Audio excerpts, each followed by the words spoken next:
Selamat pagi pemirsa, seputar info telah hadir bersama saya, Afrilianti Sinaga yang akan menyampaikan berita tentang kasus pelanggaran nilai-nilai Pancasila di masa pandemi COVID-19 di Indonesia pada sila ketiga yaitu Persatuan Indonesia, yang artinya harus memiliki makna nasionalisme.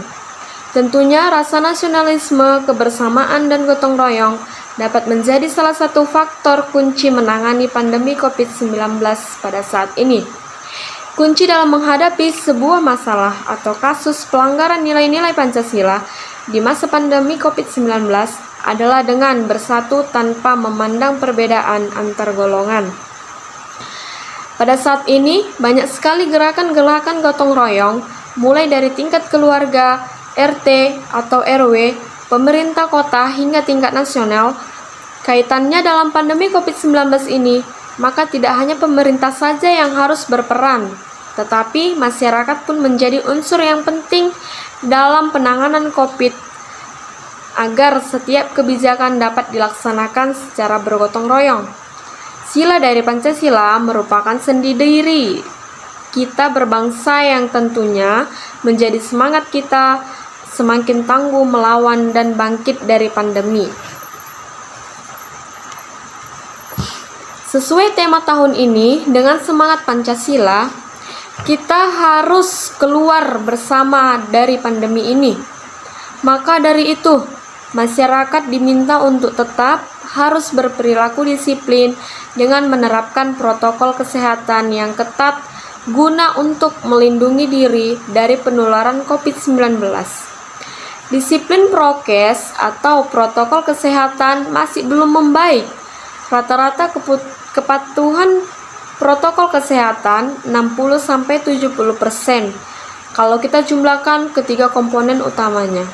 Di sini saya akan memberitahukan berita atau video cuplikan, bisa kita lihat secara langsung. Sudah lebih dari setahun, Indonesia berjuang melawan pandemi COVID-19.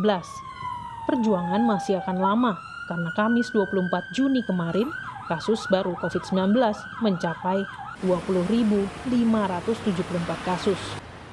Perjuangan melawan pandemi ini paling dirasakan oleh para tenaga kesehatan. Demi keamanan, mereka harus tidak nyaman di dalam alat pelindung diri selama lebih dari 8 jam.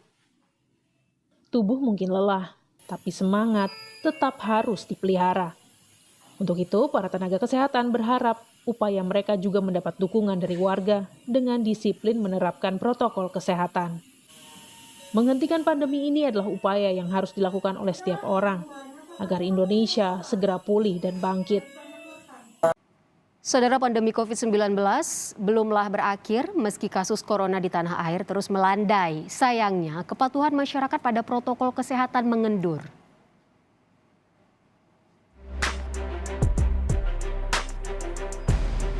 Satgas COVID-19 mengungkapkan tingkat kepatuhan dalam menerapkan protokol kesehatan di sejumlah daerah di tanah air mengalami penurunan. Relaksasi kegiatan masyarakat dan penurunan level PPKM ditengarai jadi penyebab disiplin warga pada prokes mengendur.